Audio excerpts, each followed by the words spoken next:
অনাবৃষ্টিতে ভুগছিল কৃষকেরা।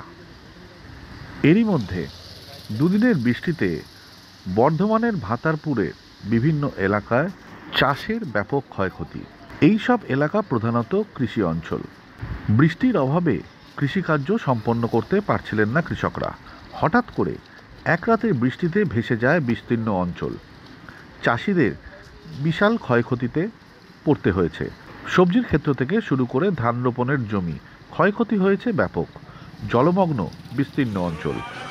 অনেক ঘরবাড়ি ভেঙে পড়েছে। রাস্তাঘাট কেটে জল নিকাশি ব্যবস্থা করা হচ্ছে।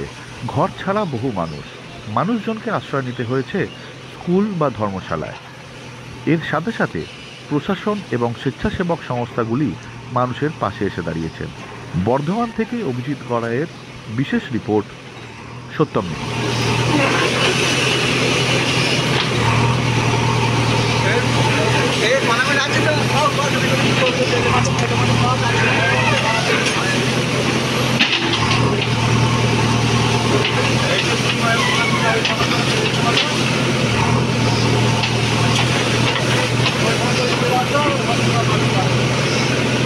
কার পুকুরে যে ঢুকবে মানা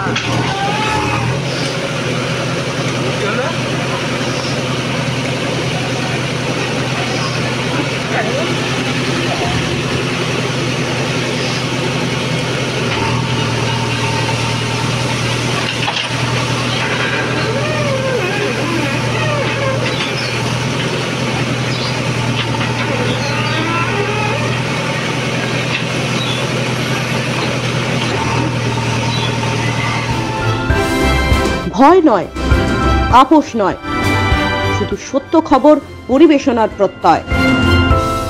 সত্যম নিউজ।